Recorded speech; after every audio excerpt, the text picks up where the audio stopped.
देवादिदेव भगवान महादेव शिव और जगत जननी व जगदम्बा के चरणों में नमन करते हुए, हमारी बहन है, हमारी बेटी है, छोटी बहन बेटी साध्वी अन्नपूर्णा जी महाराज महामंडलेश्वर निरंजनी अखाड़ा, उनके चरणों में नमन करता हूँ। पांडे जी को नमन करता हूँ। ऐसे माता पिता को नमन करता हूँ जो साध्वी अन्नपूर्णा भारती जैसी शेरनी को जन्म देते हैं। आज अमरकानंद जी और ज्ञाननाथ जी के बारे में कुछ नहीं बोलूंगा, ये तो मेरे शरीर के हिस्से हैं। मैं एक नौजवान का, एक ऐसे दिलेर नौजवान का जिसने मरे हुए हिंदुत्व को जगाने का प्रयास किया, मैं यहाँ केवल उसका अभिनंदन करने के लिए आया, उसे दंडवत प्रणाम करने के लिए आया। कालीचरण जी महाराज ने जिस तरह से पूरे हिंदू समाज में एक आशा का, एक विश्वास का, एक आवेदन का प्रयास किया है, अभी 3 महीने से ज्यादा जेल में रहकर आए हैं। इन्होंने राजनीति की उस गंदगी की तरफ जिसके सामने मेरे अपने पिता और दादा नतमस्तक थे, मैं इनके चरणों में नमन करता हूं। आपकी मुझे इस बात से बिल्कुल बिल्कुल बिल्कुल कोई मतलब नहीं है कि ये माँ काली की आराधना कैसे करते हैं, क्योंकि ये इनका और माँ के बीच का अपना संबंध है। मुझे इस बात से भी कोई मतलब नहीं है कि ये शिव तांडव स्तोत्र का पाठ कैसे करते हैं, क्योंकि ये बाबा जाने। मुझे केवल इस बात से मतलब है कि धर्म के लिए मर मिटने का, बलिदान देने का और जेल जाने का जज्बा जिस नौजवान में है, मैं उसे दंडवत करूं, मैं उसे प्रणाम करूं।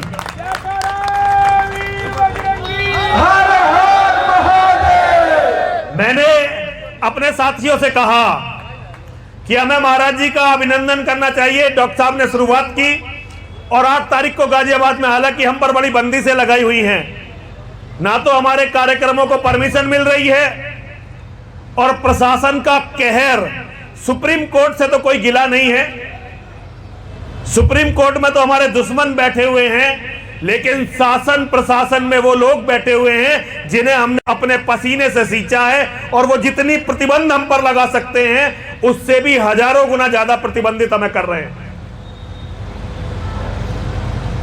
स्वामी जी ने बहुत अच्छी बातें कही, मैं स्वामी जी की एक भी बात को नहीं काटूंगा।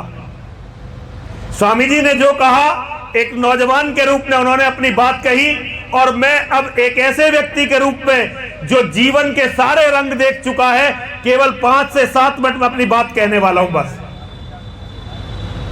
राजनीतिक ताकत एक समय था जब हमारे बाप दादा ये मानते थे कि गांधी और नेहरू यदि इस धरती पर नहीं आते तो हिंदू बचता ही नहीं।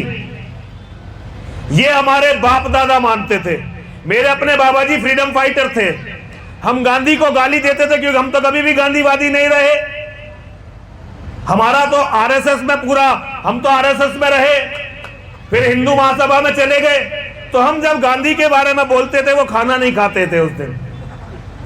फिर हमारे पिताजी वाली पीढ़ी आई, वो ये विश्वास करती थी कि इस दुनिया में यदि कुछ अच्छा होगा तो केवल इंदिरा गांधी और राजीव गांधी करेंगे। आज हमारे लोगों की पीढ़ी है, नौजवानों की, आज हमारी पीढ़ी ये मानती है कि इस देश में जो आज सत्ता में है, अगर कोई अच्छा कर सकेगा तो ये कर सकेंगे। इस देश में नारे लगे थे, इस देश में नारे लगे थे, राजा नहीं फकीर है, भारत की तकदीर है। और ये नारे जिसके लिए लगाए गए उसने हिंदुओं की क्या दुर्गति की, ये सारी दुनिया को पता है। हिंदू की सबसे बड़ी कमजोरी है कि हिंदू राजनीति की शरणागत रहता है, नेताओं के तलवे चाटता है और केवल नेताओं के चंबन के सिवा कुछ करता नहीं। जितनी ताकत आज हिंदुओं के पास है, आप लिखकर रखिए, दोबारा कभी नहीं आने वाली है, क्योंकि इस देश में केवल 2029 तक भारत का प्रधानमंत्री हिंदू रहना है। आप एक बार और भारत का प्रधानमंत्री हिंदू को बना सकते हैं, उसके बाद आपके घर खाली हो जाने वाले हैं। और जो राज के लिए सब कुछ कर रहे हैं, उनके घरों में नौजवान ही नौजवान होंगे, आपके घर खाली होंगे। एक बार और आप अपना प्रधानमंत्री बना सकते हो। अब वो आप किसी को भी बना लेना जिसको आपका मन करे। एक बार और आप उत्तर प्रदेश में अपना हिंदू मुख्यमंत्री बना सकते हो। उसके बाद ना उत्तर प्रदेश का मुख्यमंत्री कभी हिंदू बनना है और ना ही भारत का प्रधानमंत्री कभी हिंदू बनना है। मुझे इस बात का दुख नहीं है कि हम हार रहे हैं सब कुछ, मुझे केवल इस बात का दुख है कि हम बिना लड़े सब कुछ हार रहे हैं। कल मैं गाजियाबाद में भंडारे में गया था। भंडारा था गाजियाबाद के बराबर में मोरटा एक गांव है, वहां झगड़ा चल रहा था कब्रिस्तान का। वहां मुसलमान बहुत थोड़े से हैं, मुट्ठी भर मुसलमान हैं, बहुत थोड़े से मुसलमान हैं। वहां एक कब्रिस्तान है। अब कब्रिस्तान के गेट का झगड़ा चल रहा था। गांव के हिंदुओं का कहना था कि इसका गेट होना चाहिए मुसलमानों की बस्ती की तरफ, और मुसलमान कोशिश कर रहे थे कि इसका गेट होना चाहिए हिंदुओं की बस्ती की तरफ, ताकि भविष्य में ज्यादा से ज्यादा हिंदुओं को डराया जाए। हमारे यहाँ के मंत्री जी हमारे अपने हैं, मेयर हमारे अपने हैं, विधायक हमारे अपने हैं, सब अपने हैं। हमारे एसएसपी साहब अपने हैं, डीएम साहब अपने हैं। वहां केवल एक हेड कांस्टेबल मुसलमान है महाराज जी, केवल एक हेड कांस्टेबल मुसलमान है। और उस हेड कांस्टेबल मुसलमान ने इतनी मजबूत लिखत पढ़त कर दी है कि पूरी राजनीति, पूरा शासन, पूरा प्रशासन एक उसे कुछ भी बिगाड़ नहीं पा रहा है। और स्थिति यह है कि गेट हिंदुओं की तरफ ही खुलने वाला, क्योंकि जितने लोग विधायकों के पास गए, विधायकों ने कहा भाई हम इसमें कुछ नहीं कर सकते, ये तो हिंदू मुस्लिम का मामला है, हम इसमें क्या कर देंगे, ये तो भाई आपस में सुलझाओ। डीएम साहब के पास गए, डीएम साहब के पास लोग गए, डीएम साहब ने कहा भाई देखो ये तो जो कोर्ट करेगा कोर्ट करेगा। अब कोर्ट में लड़ने के लिए मुसलमान हेड कांस्टेबल तो है, लेकिन हमारे एसएसपी की औकात नहीं है कि वो हिंदुओं के लिए एक बाल बराबर भी कुछ कर दे।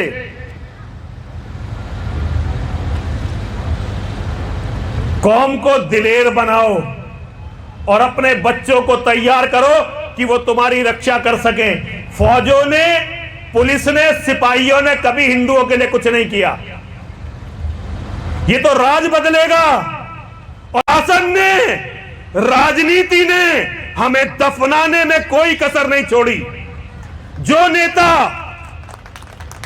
नेता योगी जी की बात और है, हम योगी जी का बहुत सम्मान करते हैं राजनीति में, क्योंकि योगी जी संत हैं। लेकिन गाजियाबाद के हमारे क्षेत्र में जाओ, एक नेता बताना जिसने चुनाव के समय हमारे पैर न पकड़े हो, और फिर एक नेता बताना जिसने चुनाव के बाद में यह ना कहा महाराज तुम तो गलत आदमी हो, हिंदू मुस्लिम की बात करते हो, भाईचारा आने दो समाज में।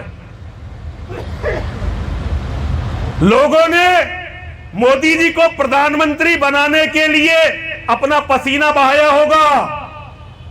मैं उन लोगों में से हूं जिन्होंने मोदी जी को प्रधानमंत्री बनाने के लिए, जब मेरा भाई जितेंद्र नारायण सिंह त्यागी 4 महीने से जेल में पड़ा है और सुप्रीम कोर्ट में उसका केस चल भी नहीं रहा है, तो मेरी समझ में नहीं आता कि मैंने किन लोगों के लिए जान दी अपनी, किन लोगों के लिए मरने के लिए तैयार घूमता रहा।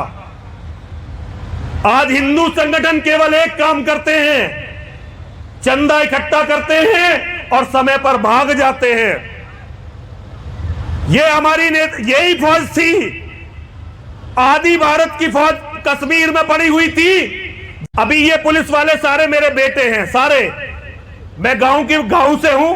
ये कोई जाट का लड़का होगा, कोई अहीर का लड़का होगा, कोई गुजर का लड़का होगा, कोई लोधे का लड़का होगा, कोई राजपूत का लड़का होगा, कोई ब्राह्मण का लड़का होगा, लेकिन ये मेरे लिए कुछ भी नहीं करने वाले, क्योंकि इनके ऊपर बैठे हुए अफसर केवल ये ढूंढ रहे हैं कि ये बाबा कुछ बोले तो इस पर रासुका लगाओ, और ये कुछ भी नहीं कर सकते। क्योंकि एक दिन, मुझे तो छोड़ो, जिस दिन इनके घर में मैं पुलिस वालों के स्वामी जी केस बता सकता हूं कि जब पुलिस वालों की बेटियां हमने बचाई, वो हमारे पैर पकड़ के रोए कि महाराज कुछ भी करके डिपार्टमेंट साथ नहीं दे रहा, मेरी बेटी को बचाओ। इनका भाग्य और मेरा भाग्य अलग नहीं है, लेकिन किस्मत हम भाई हैं। हमें हिंदू को धर्म समझाना पड़ेगा। राजनीति हमने बहुत समझ ली। हम पिछले 1400 साल से राजनीति समझ रहे हैं। इस देश को राजनीति समझाई पृथ्वीराज चौहान ने, राजनीति समझाई पृथ्वीराज चौहान ने। उसके बाद सारे हिंदू राजाओं ने हमें राजनीति समझाई।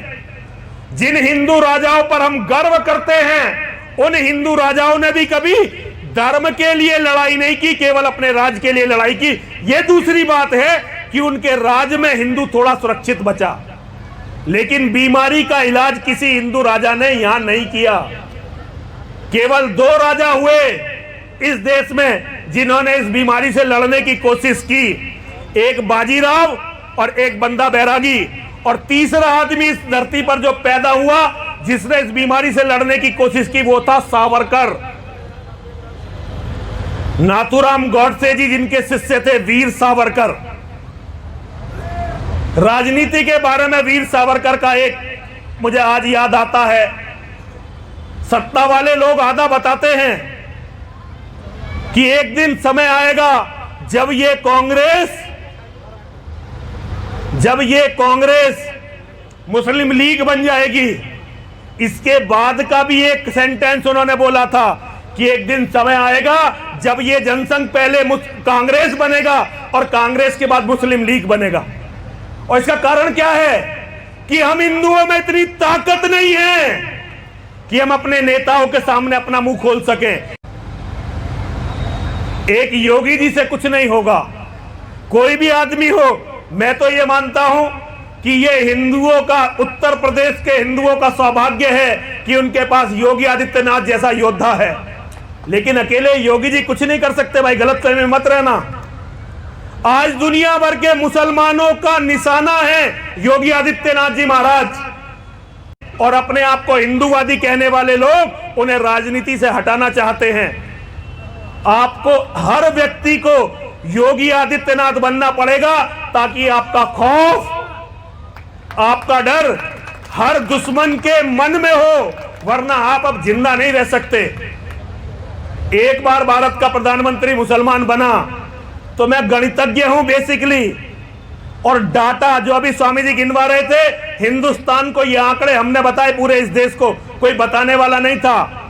जब अरब में हमारा मंदिर टूट रहा था, जिसे वो बैतुल्ला मुकद्दस कहते हैं ना स्वामी जी, वो अरब में हमारा शिव मंदिर था और उसमें 360 अलग अलग देवताओं की प्रतिमाएं थी। जब वो मंदिर तोड़ा जा रहा था तो पूरी दुनिया में 70 करोड़ हिंदू थे, 70 करोड़ हिंदू पूरी दुनिया में। जब मोहम्मद बिन कासिम भारत में आया, पूरी दुनिया में 15 लाख मुसलमान और 70 करोड़ हिंदू थे।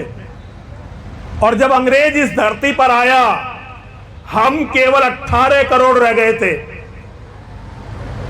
स्वामी जी 1100 सालों में हम केवल 18 करोड़ रह गए थे पूरी दुनिया में। इसका मतलब तुम्हें कोई बताने वाला नहीं है। मोदी जी का गोल्डन पीरियड जा चुका है। योगी जी प्रधानमंत्री बनेंगे या नहीं बनेंगे ये किसी को नहीं पता है, लेकिन तुम्हें अपने बच्चे बचाने हैं या नहीं बचाने हैं ये आपको सोचना है। अगर आपको अपने बच्चे बचाने हैं, और दूसरी बात, कम से कम बच्चे पैदा करने पड़ेंगे, बच्चे पैदा करने पड़ेंगे, बच्चे पैदा करने पड़ेंगे। जिन्होंने एक एक बेटा पैदा कर रखा है, हमारा वेद कहता है एक बेटे के होने से तो बेटे का ना होना अच्छा है, और सारे हिंदुओं ने यह पाप किया है। इस पाप को भुगतेगा कौन? धर्म के विरुद्ध चला कौन? धर्म के विरुद्ध आप चले। दुनिया में सबसे बड़ा पाप है कमजोर होना। आपका जो एक बेटा होगा, ये नहीं कि हर चीज से आपके इकलौते बेटे को खतरा होगा, हर चीज से खतरा होगा। या मुन्ना कुमार जी बैठे हैं, हम लोग इनके साथ गली गली में जाके लड़ते थे।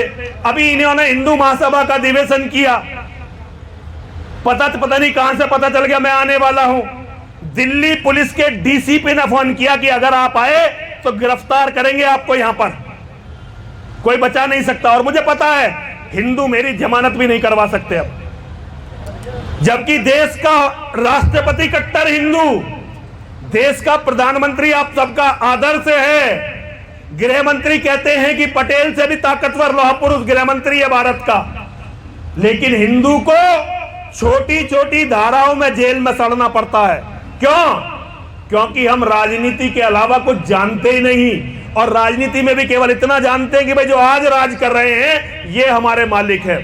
और महामंडलेश्वर जी, एक बहुत बड़ी मजाक की बात बताता हूं। अकबर के समय दिल्ली में एक बहुत बड़ी धर्म सभा हुई, दिल्ली में बहुत बड़ी धर्म सभा हुई, आप गूगल पर सर्च करिए। बड़े बड़े हमारे मठाधीश आए और धर्म सभा में स्वामी जी एक धर्मादेश दिया गया।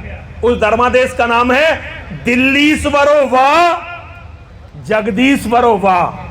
जो दिल्ली का अधीश्वर है, जो दिल्ली का राजा है, हमारे लिए वही जगदीश्वर है, वही भगवान है। ये हमारे धर्माचार्य पहले भी कर चुके हैं, तो आज के धर्माचार्यों की भी कोई गलती नहीं है। हमारी पीढ़ी से पुराने धर्माचार्य ज्यादातर कांग्रेसी थे, उससे पहले सारे अंग्रेजों के भक्त थे, और उससे पहले के सारे रहीम और रसखान को बड़ा महात्मा मानते बता रहे थे, जबकि रहीम और रसखान ने जितना हिंदू धर्म को समाप्त किया इतना किसी ने नहीं किया।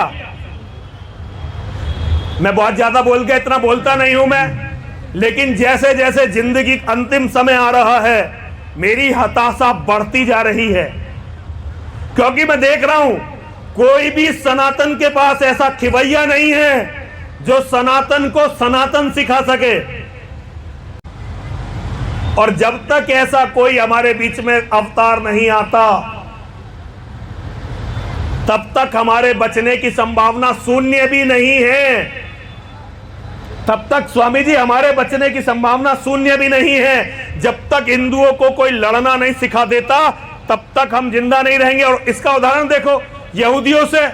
मैं तो इजराइल में रहकर आया हूं डॉक्टर साहब, जब तक यहूदी लड़े नहीं वो मरते रहे। जिस दिन उन्होंने लड़ना शुरू कर दिया आज पूरी दुनिया उनसे डरती है। एक हम हैं, या केवल पैसा इकट्ठा करे जा रहे हैं, केवल राजनीति करे जा रहे हैं, ये पता ही नहीं कि स्वाभिमान और सम्मान कैसे बचेगा। स्वामी जी ने बिल्कुल सही कहा।